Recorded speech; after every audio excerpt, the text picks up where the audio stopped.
375 साल पुरानी भट्टाचार्य फैमिली में अष्टमी पूजा स्टार्ट हो गई है। 6 जनरेशन से चल रही ये पूजा आज भी वैसे ही नियम और निष्ठा से की जाती है। ब्रह्म गोपाल और ब्रह्ममोही भट्टाचार्य फैमिली का कुल देवता है। बिष्णुपुर में मल्लो राजा ने वैष्णव धर्म को अडॉप्ट किया, इसीलिए यहाँ पशु बलि या एनिमल सैक्रिफाइस नहीं होता। मृण्मयी मंदिर में तोप के गूंज के साथ कद्दू की बलि दिया जाता है और संधि पूजा स्टार्ट होता है।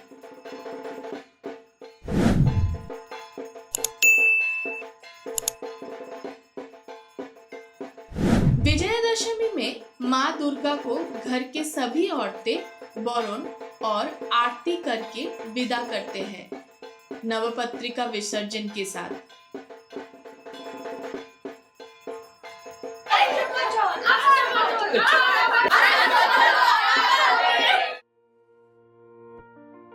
Welcome back to another video from Ride and Drive. मैं हूं औरको और मैं अमृता। आज आपको ले चलेंगे मल्लोराज में एस्टैब्लिश्ड बंगाल की मंदिर नगरी बिष्णुपुर में। कोलकाता से 150 किलोमीटर दूर Bishnupur is well connected via roads and railways. 3 से 3.5 घंटे में आप बिष्णुपुर पहुंच जाएंगे वाया ट्रेन। स्क्रीन पे हमने ट्रेन की डिटेल्स शेयर कर दी है। 1027 साल पहले राजा जगत मल्लो ने देवी मृण्मयी मंदिर का एस्टैब्लिशमेंट किया था, जहां से दुर्गा पूजा का सूचना हुई। गीता अष्टमी से मृण्मयी देवी का पूजा शुरू होती है। देवी दर्शन के साथ हमने विष्णुपुर टूर भी स्टार्ट कर लिया। Our next stop is Rasmancha. Entry gate पे आपको आर्कियोलॉजिकल सर्वे ऑफ इंडिया का QR कोड दिखेगा, जिसे यूज करके आप 20 रुपए पर पर्सन में ऑनलाइन एंट्री टिकट खरीद पाएंगे और 25 रुपए ऑफलाइन। आगे की बाकी सारे मंदिर भी इंक्लूडेड रहेंगे इसमें, तो टिकट संभाल के रखिए। प्लीज नोट, ASI के अंडर जितने भी स्पॉट्स हैं वहाँ एक्शन कैमरा और ट्राइपॉड्स अलाउड नहीं है, पर आप मोबाइल से फोटोज और वीडियोस कैप्चर कर सकते हैं। राशमंच एक हिस्टोरिक मंदिर है जो 1600 AD में मल्लभूम के राजा बिरहम्बिर के द्वारा बनाया गया था। मंदिर का बेस लैटराइट स्टोन का बना है और ऊपर का हिस्सा ईंटों का है। ये मंदिर एक स्क्वायर शेप में है जिसमें 3 कॉरिडोर्स हैं। वैष्णव रास फेस्टिवल में बिष्णुपुर के सभी राधा कृष्ण की मूर्तियों को यहाँ लाकर पूजा की जाती थी। राशमंच में ये वार्षिक उत्सव 1932 तक मनाया गया।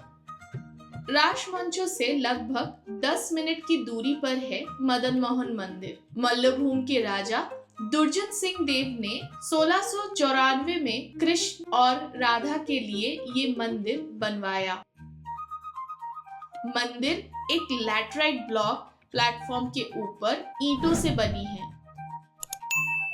जिसमें टेराकोटा की कारीगरी से कृष्ण लीला, दशावतार और कई सारी पुरानी कहानियों को दिखाया गई है, which is an example of architectural marvel. Bishnupur में 2 किले के दरवाजे हैं, पत्थर या गढ़ दरवाजा और छोटा दरवाजा। ये दोनों दरवाजे 1700 सेंचुरी की मल्लभूम राज के टाइम पे बनाया गया था। गढ़ दरवाजा को लैटराइट स्टोन से बनवाया गया है। ये दरवाजे राजा बीर सिंह देव के शासनकाल में बनाया गया था। पत्थर दरवाजे के उत्तर भाग में बंदूक चलाने के लिए रेक्टेंगुलर ओपनिंग्स देखा जा सकता है। छोटा दरवाजा, जो इसके 80 मीटर नॉर्थ वेस्ट में है, शहर का उत्तर साइड को गार्ड करता है। बिष्णुपुर दर्शन के लिए e-rickshaw is the best option. Please contact our trusted and all time favourite. Hi, नाम Jyotirmoy Pal, phone number 7001707002। Maharaja Birhambir garden से होते हुए आपको लालजी मंदिर दिखेगी। लालजी मंदिर का निर्माण 1658 में राजा बीर सिंह द्वितीय बनाया था। ये भी एक राधा कृष्ण मंदिर है। मंदिर के सामने एक नृत्य मंच है और मंदिर पूरी तरह से दीवारों से घेरा हुआ है, जिसके ईस्ट में सिर्फ एक ही एंट्रेंस है। भगवान कृष्ण को समर्पित 1758 साल में राजा चैतन्य सिंह ने ये मंदिर का निर्माण किया। मंदिर में एंटर करते ही राइट साइड में नाट्य मंच और तुलसी मंच का यूनिक कारीगरी देखने को मिला। आज भी दुर्गा पूजा के दौरान मंदिर के एंट्री गेट के ऊपर नौबत का अरेंजमेंट होता है। गर्भगृह में भगवान कृष्ण और राधा की मूर्ति स्थापित है। राधा और श्याम के साथ और चैतन्य की मूर्ति भी शामिल है। विष्णुपुर में ये मंदिर टेराकोटा कारीगरी के लिए जाना जाता है। मंदिर के आसपास पुरी के भगवान जगन्नाथ को समर्पित एक और मंदिर है। विष्णुपुर में डेडिकेटेड गाइड चाहिए तो ये सेक्शन पॉज करके स्क्रीन पे दिए नंबर पे कांटेक्ट कर सकते हैं। राजा रघुनाथ सिंह देव ने 1655 में कृष्ण राय मंदिर का निर्माण किया है, पर आगे चलकर मंदिर की शेप के वजह से जोर बंगला नाम से फेमस होने लगा।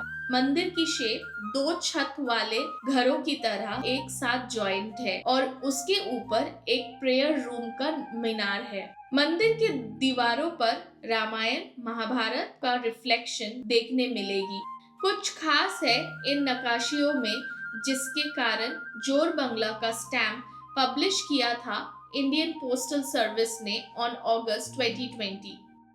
यहाँ से आप लालजी मंदिर भी देख पाएंगे। विष्णुपुर मंदिरों के अलावा अपने सिल्क के लिए भी मशहूर है, जिसमें वर्ल्ड फेमस स्वर्णचोरी और बालूचोरी साड़ी बनती है। मंदिर की मोटिव इन साड़ियों में साफ झलकता है।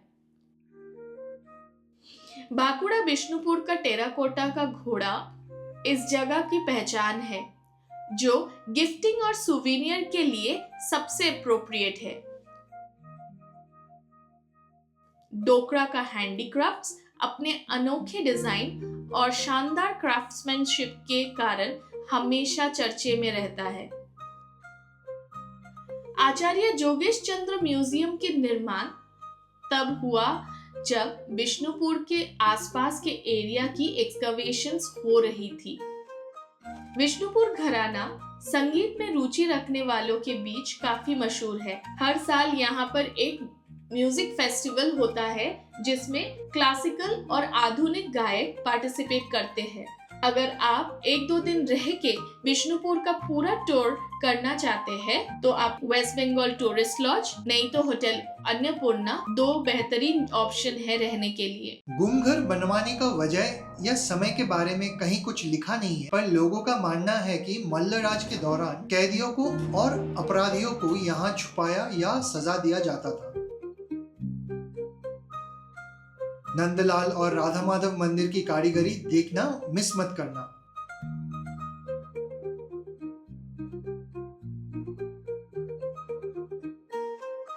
कमेंट पे जरूर बताना अभी तक आपको कौन सा मंदिर सबसे बढ़िया लगी। 17वीं सदी में बनी ये छोटी 2 मंजिला रथ प्राइमरीली हर तरफ 3 पहिए वाले एक लैटराइट सपोर्ट पर खड़ी है। निचली मंजिल राजमंच के बो शेप्ड मंडप से मिलती जुलती है, जबकि शिखर वाली मंजिल विष्णुपुर के एक रत्न मंदिर से मिलती है। 1643 में मल्लराज रघुनाथ सिंह ने पंचरत्न मंदिर का निर्माण किया। ये मंदिर एक नीची लैटराइट के प्लेटफॉर्म पर बनी है, जिसमें बीच का मीनार ऑक्टागोनल शेप या 8 कोनों का है और बाकी 4 मीनारें स्क्वायर शेप का है। पंचरत्न मंदिर को श्यामराय मंदिर के नाम से भी जाना जाता है। मंदिर के चारों तरफ एक पाथवे है। मंदिर की छत ट्रेडिशनल बंगाली चाला शैली की है और दीवारें सबसे प्राचीन टेराकोटा आर्ट से सजाई गई है। टेराकोटा के आर्ट में उस समय की एनिमल्स, साथ साथ रामायण और महाभारत की दृश्य और कृष्ण के जीवन की ग्लिम्स दिखाई गई है।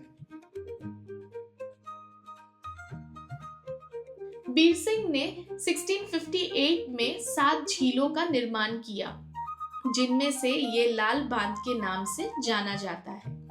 ये झीलें पीने का पानी के लिए और सिटी के दुश्मन से बचाने के लिए बनाई गई थी।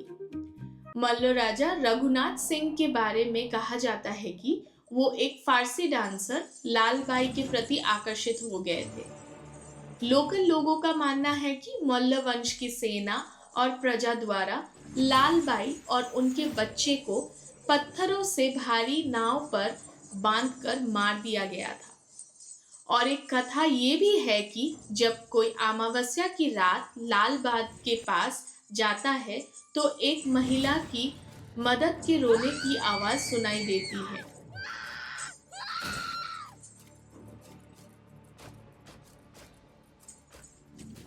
दलमादुल का मतलब है शत्रु का विनाश। ये लोहे की बनी एक बड़ी तोप है और माना जाता है कि इसे स्वयं भगवान मदन मोहन ने चलाया था जब 17वीं सदी में बर्गियों ने राजा गोपाल सिंह के शासनकाल के दौरान बिष्णुपुर पर हमला किया था। दलमादुल मल्ल राजाओं द्वारा बनाई गई सबसे बड़ी तोप है और समय के साथ इस पर जंग नहीं लगा है। इसकी लंबाई 3.8 मीटर्स है और इसका बोर 28.6 सेंटीमीटर है। अगर आप बिष्णुपुर घूमने आए हैं तो देवी छिन्नमस्ता का दर्शन करना ना भूलें। ये एंशियंट मंदिर दलमादुल कमान के पास है और 17वीं सदी में मल्ल राजा ने इस मंदिर का स्थापना किया। हाल ही में रेनोवेशन के बाद ये मंदिर हजारों भक्तों को अपने ओर अट्रैक्ट करती है। देवी छिन्नमस्ता मां शक्ति का एक और उग्र रूप है।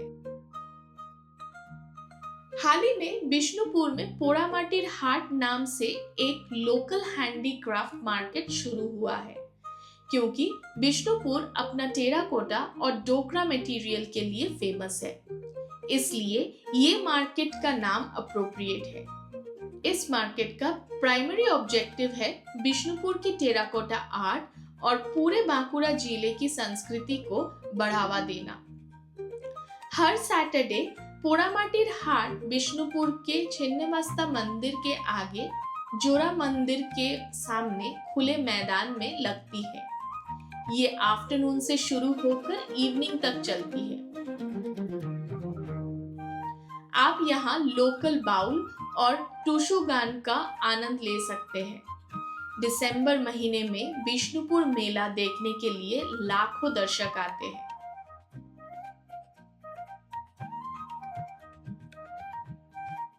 आज का हमारा आखिरी डेस्टिनेशन है जोर मंदिर, जो 3 मंदिरों का एक समूह है।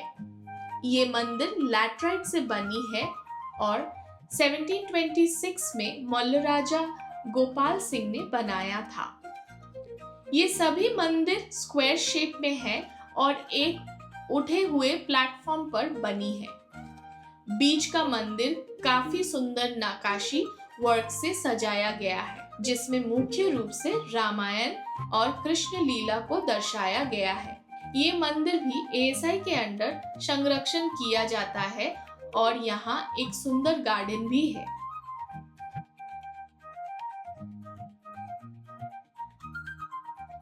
उम्मीद है आपको हमारा ये वीडियो अच्छी लगी।